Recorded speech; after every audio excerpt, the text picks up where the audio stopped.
Hi there. Okay, I'm Paul Murphy, and if you've been following my YouTube videos, you know full well who I am and what I'm about to say. And if you're a newbie here, okay, well, my name is Paul Murphy, and I am reading clips from my books and making YouTube videos out of them. Very poor quality YouTube videos. What can I say? I have a very nasty little disease. You can read the blurb at the bottom of the thing instead of that. So I'm trying to get these advertised while I can, doing the best I can. My children get all the royalties from them when they're gone. Well, that was a bit of a downer, wasn't it? You should see me when I do a live stage act. Well, not that I'm playing live anymore. Take the audience right down and then we go upwards with the laughs. Anyway, so this is my second spoof History of the World book. It's called Extremely Unlikely History of the World Book 2. I had to stop and look then, didn't I? And I'm spoofing Sweden here. And I'm going to get straight into it. I'd stopped at the last one where I was going through Swedish kings through the ages. And I got up to their Swedish regent number 5. So, Anund Idmi, king of Sweden from 1050 until around 1050. Sorry about this, I know where it's going.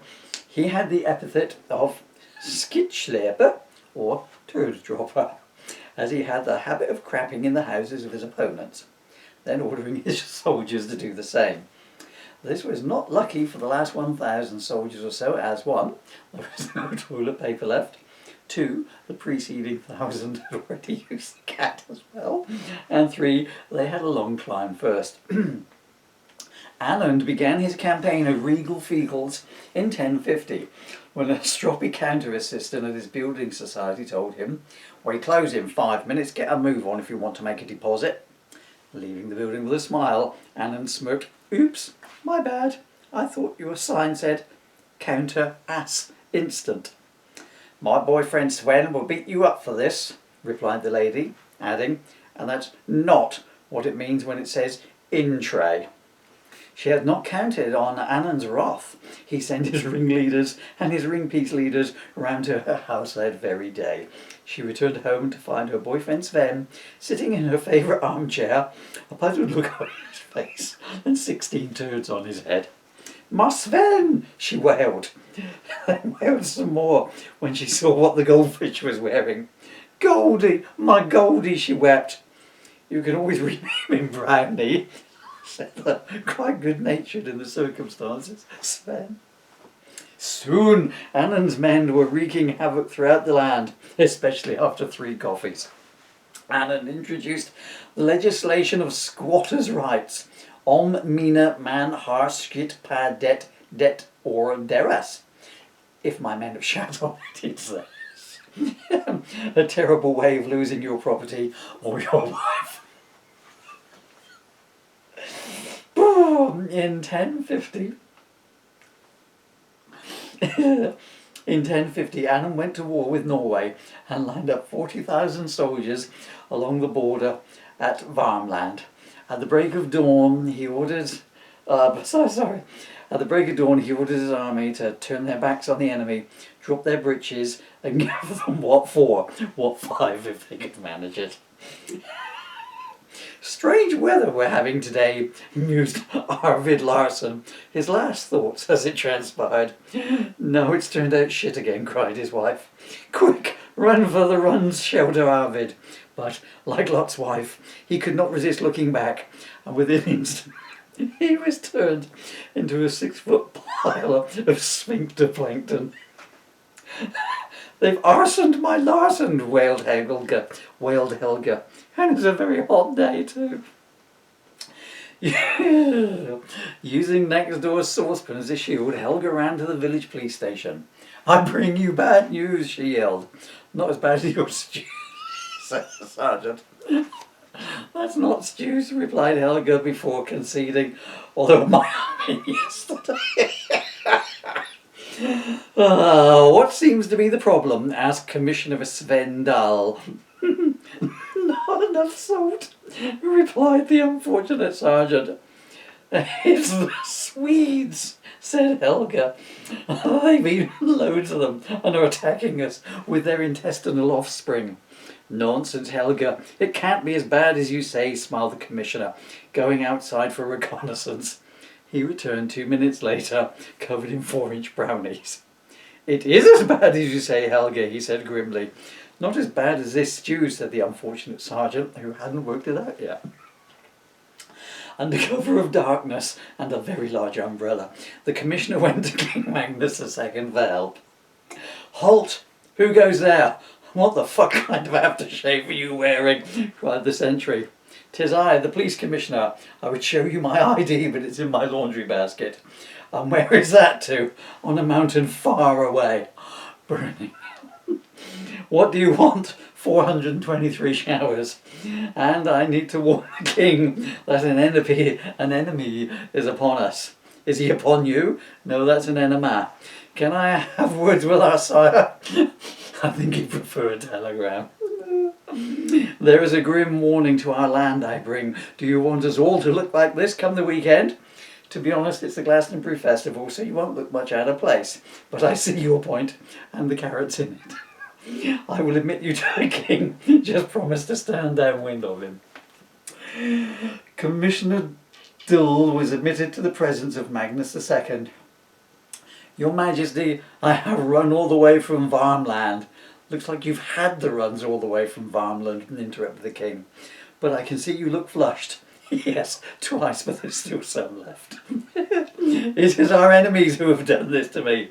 Thank God, if it had been your friends, I'd really question the company you keep. And what exactly are our enemies doing to us? They are doing their doings to us at great velocity as well. They must do Pilates to get them this far.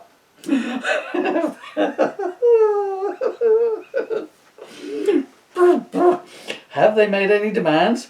Yes, they demand extra quilted immediately, or the next barrage will be onion-scented. Chemical warfare, eh? The fiends. Can you identify the culprits? Not by their faces. I shall rouse the army. Guards, sound the trumpets. Oh, fuck, I've heard enough trumpeting today to last me a lifetime. A deep breath. By the next morning... I'm sorry. That's a filtered down laugh. By the next morning, Magnus had mustered his army, and very sore the mustard made them as well. Squad, ready, shouted the sergeant major. Take aim and... wait for it, Private Squirty. Fire. The early morning air was filled with the sound of warfare and ring-piece ringtones. Also with the last cries of a very large skein of highly unlucky geese who really had chosen the wrong morning to migrate. Shortly afterwards, both sides took time out to reload by eating beans. The war raged for weeks and bore a terrible toll on both sides. By the 5th night, all soldiers had to sleep standing up. If they sat, their screams woke the dead. Many soldiers suffered from fart shock, as the ringing in their ears of the sound of constant flatulence drove them nigh on insane. Even a silent waft made them weep, and for years afterwards the sound of squitters gave them the jitters. Anand was a tyrant, driving his men on, forcing them to eat kale followed by butternut squash. Magnus took the high ground, which made it harder for Anand's men to hit him. Anand responding by wrapping a rope around his soldiers' midriffs and getting 2 tug-of-war teams to pull as hard as they could. On a good day they could hit the moon. Centuries later, NASA had to edit Neil Armstrong's first words upon landing on its surface. 1 small step for mankind. 1 what the fuck have I trodden in? After a month, both armies were flat out and shat out. Face it, men, we're all wiped out, said Anand. You might be, replied his men, who run out of leaves after the first week.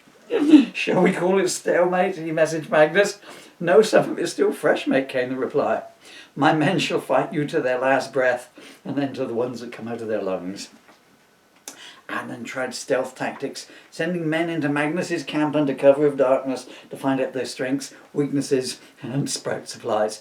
But months of forced emissions had ruined their colons, and they could not keep quiet for 10 minutes. And soon Magnus's men were aware that their enemies were in their midst.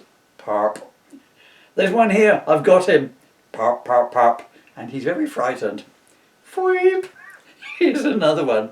He's a slippery devil. No wonder, considering what he's covered in. Quick, pass me a bin liner. Fweep, fweep, fweep. Make that an ocean liner. He needs to be dumped at sea. Silence. Tweet, tweet, chirp. There's another one, man. He's a master of disguise. That's not a lesser spotted tern warbler. It's a highly speckled turd warbler. Grab him before he runs. Too late. Has anybody got a towel?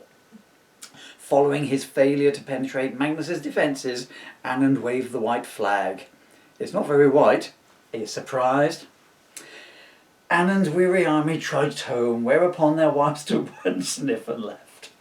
Magnus was magnanimous in victory and freed the prisoners, which enabled his kingdom to breathe easy again. Anand was not so magnanimous and promptly killed them when they came home, as he thought they were all defectors, having misread Magnus's accompanying note, "Have your defecators back." Small remnants of resistance still remained, despite a boil wash, and for several months afterwards, Norwegian women in lonely border outposts reported seeing pooping toms at their windows. "Can you describe them, Hellgetter?" asked PC it up. "It was very dark, but I could recognise them by their feces." As with all wars, there were no victors.